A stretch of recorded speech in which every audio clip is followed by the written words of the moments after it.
Students, welcome to our education portal Vivekananda senior secondary school. जैसा कि आप सभी जानते हैं, कोविड-19 के कारण बच्चों की जो पढ़ाई है वो काफ़ी ज़्यादा सफ़र हुई है। उसी को ध्यान में रखते हुए विद्यालय ने ऑनलाइन एजुकेशन के लिए अपना यूट्यूब चैनल प्रारंभ किया है।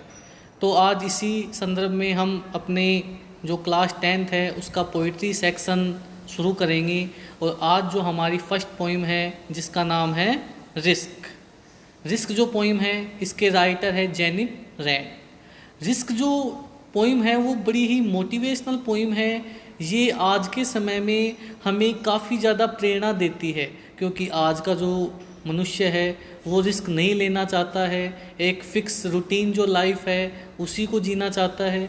तो इसमें बताया गया है कि किस प्रकार हमें लाइफ के अंदर रिस्क लेना चाहिए, क्योंकि रिस्क लेने से ही हमें जीवन में सफलता मिल सकती है। अगर हम लाइफ में रिस्क नहीं लेते हैं तो हम एक निश्चितता से बंधे हुए गुलाम रहते हैं। हम बहुत सी चीज़ों में वंचित रह सकते हैं। तो रिस्क जो है जीवन की प्रत्येक एक्टिविटी के अंदर शामिल है, और किस प्रकार जो है इसके ऊपर विजय पाना, रिस्क उठा के सफलता प्राप्त करना हमारा ध्येय होना चाहिए। ये आज हम इस पोइम के अंदर पढ़ेंगे। तो चलो फर्स्ट स्टैंजा की ओर चलते हैं हम। To laugh is to risk appearing the fool. जैसा कि हमने अभी अभी जाना कि जीवन की प्रत्येक जो एक्टिविटी है उसमें रिस्क शामिल होता है। तो उसी में पहली जो हमारी एक्टिविटी है हंसना, टू लाफ। हंसने में मूर्ख कहलाने का खतरा होता है। मान लीजिए कहीं पे आप हंस रहे हो, लेकिन सामने वाला व्यक्ति जो है वो उसका रीज़न नहीं जानता है कि आप क्यों हंस रहे हो। आप जोक पे हंस रहे हो या अन्य कोई सटायर है उसके ऊपर हंस रहे हो, वो आपको मूर्ख समझ सकता है। To weep is to risk appearing sentimental. इसी कड़ी के अंदर हमारी जो अगली एक्टिविटी है रोना। रोने में भावुक कहलाने का खतरा होता है। हम देखते हैं कि कोई व्यक्ति अगर रोता है तो लोग उसे बड़ा ही सेंसिटिव या सेंटिमेंटल समझते हैं। To reach out for another is to risk involvement. किसी व्यक्ति की सहायता के लिए आगे आना या किसी व्यक्ति के पास पहुंचना, इसमें संलिप्तता का खतरा होता है। सामने वाला व्यक्ति समझ सकता है कि हम उसमें इंटरफेयर कर रहे हैं। To expose feeling is to risk exposing your true self. अपनी जो भावनाएं हैं वो प्रकट करने में अपनी वास्तविकता उजागर होने का खतरा रहता है। To place ideas and dreams before a crowd is to risk being called naive. अपने विचार और अपने जो सपने हैं वो लोगों के सामने, भीड़ के सामने प्रकट करने में नैव मीन्स अनुभवहीन कहलाने का खतरा होता है। तो हमने देखा कि प्रत्येक जो एक्टिविटी है, चाहे वो हंसना है, रोना है, अपनी भावनाएं प्रकट करना है, लोगों के पास जो है सहायता के लिए आगे पहुंचना है, इन सब में कोई ना कोई खतरा सम्मिलित रहता है। उसी तरह और हमारी कुछ एक्टिविटी है। To love is to risk not being loved in return. प्रेम करने में बदले में प्रेम प्राप्त ना करने का खतरा रहता है। फॉर एग्ज़ाम्पल, हम किसी से प्रेम करते हैं तो कोई ज़रूरी नहीं है कि सामने वाला भी हमें प्रेम करे, सामने वाला भी हमें पसंद करे। इसमें पूरा रिस्क रहता है। To live is to risk dying. जीने में मरने का खतरा होता है। To hope is to risk despair. आशा में निराशा का खतरा होता है। हम किसी से कोई आशा करते हैं तो कोई ज़रूरी नहीं है कि हमारी आशा पूरी हो, वो हमें निराश भी कर सकता है। To try is to risk failure. प्रयास करने में असफल होने का खतरा रहता है। आप सब स्टूडेंट्स हो, जानते हो कि हर साल काफ़ी ज़्यादा स्टूडेंट्स जो है वो फेल भी हो जाते हैं, लेकिन इसके चलते हमें ये नहीं समझना चाहिए कि हम उस चीज़ को प्राप्त नहीं कर सकते। हमें ये भी देखना चाहिए कितने स्टूडेंट जो है मेरिट रैंक प्राप्त करते हैं, कितने जो स्टूडेंट्स हैं वो अच्छे नंबर प्राप्त करते हैं। तो हमें हारने या असफलता के डर से प्रयास करना नहीं छोड़ना चाहिए।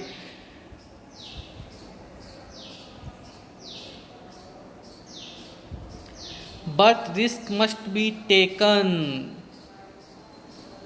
लेकिन हमें जो रिस्क है वो उठाना चाहिए। Because the greatest hazard in life is to risk nothing, क्योंकि हमारे जीवन का सबसे बड़ा खतरा क्या है? रिस्क ना लेना। अगर हम लाइफ में रिस्क नहीं लेते, वही हमारे जीवन का सबसे बड़ा खतरा है, इसलिए हमें रिस्क लेते रहना चाहिए। अब देखो कि जो रिस्क नहीं लेता है वो किन किन चीज़ों से वंचित हो जाता है, इसके बारे में हमारा जो पोइट है उसने हमें आगे बताया है। The person who risk nothing, does nothing, has nothing, is nothing and become nothing. कि वह व्यक्ति जो रिस्क नहीं लेता है वह कुछ नहीं कर पाता, यानी वो अपने जीवन में कुछ नहीं कर पाता। हैज़ नथिंग, उस व्यक्ति के पास कुछ नहीं होता, उसके पास जो चीज़ें होनी चाहिए, जो अचीवमेंट होनी चाहिए, जो भौतिक सुख सुविधाएं होनी चाहिए, वो उसके पास नहीं होती। इज नथिंग, वह व्यक्ति स्वयं कुछ नहीं होता। एंड बिकम्स नथिंग, और वह व्यक्ति कुछ नहीं बन पाता है। तो जो व्यक्ति रिस्क नहीं लेता तो वह कुछ नहीं कर पाता है, उसके पास कुछ नहीं होता है, वह स्वयं कुछ नहीं होता, ना ही वो कुछ बन पाता है। दे मे अवॉइड सफरिंग एंड सोरो, ऐसे व्यक्ति जो हैं वो पीड़ाओं से और दुखों से बच सकते हैं, क्योंकि अगर हम किसी चीज़ का रिस्क लेते हैं तो हमें कई परेशानियां उठानी पड़ती हैं। तो ऐसे लोग जो हैं रिस्क नहीं लेते, वो कई पीड़ाओं से, कई दुखों से बच सकते हैं। But they can not learn, feel, change, grow, love and live. लेकिन वे लोग जो है कुछ सीख नहीं पाते हैं, ना कुछ महसूस कर पाते हैं, ना उन व्यक्तियों में कोई परिवर्तन होता है, ना वो कोई विकास कर पाते हैं, ना वे व्यक्ति किसी से प्रेम कर पाते हैं, और सच्चे अर्थों में ऐसे व्यक्ति जी नहीं पाते हैं। Chained by their certitude they are slaves, ऐसे लोग अपनी एक निश्चितता की भावना से बंधे हुए गुलाम होते हैं। They have forfeited their freedom, forfeited means खोना, वे अपनी स्वतंत्रता को खो चुके हैं। ऐसे लोग निश्चितता की भावनाओं से बंधे हुए गुलाम होते हैं और वो अपनी स्वतंत्रता को खो चुके हैं। उन्होंने एक अपनी रूटीन जो लाइफ है उससे कॉम्प्रोमाइज़ कर लिया है, क्योंकि वो रिस्क नहीं लेना चाहते, खतरा नहीं उठाना चाहते, ना ही वो आगे बढ़ना चाहते हैं। तो वो जहाँ पर हैं वहीं पे ठहर जाते हैं, उनके जीवन में कोई विकास नहीं हो पाता, ना कोई वो अचीवमेंट प्राप्त कर पाते हैं। Only a person who risk is truly free, एकमात्र व्यक्ति जो रिस्क लेता है वही सच्चे अर्थों में आज़ाद होता है। जो व्यक्ति रिस्क लेता है वह सच्चे अर्थों में आज़ाद होता है। तो ये जो पोइम है ये हमें बताती है कि जीवन में हमें रिस्क लेना चाहिए, क्योंकि रिस्क लेने से ही हमें सफलता मिलती है। तो स्टूडेंट्स, आप सभी जो है इन चीज़ों को ध्यान में रखें और पोइम को अपनी रियल लाइफ के अंदर भी काम में लीजिए। और इसका जो हम अगली जो पोइम है वो हम अगले पार्ट के अंदर पढ़ेंगे। And stay home, stay safe. Thank you.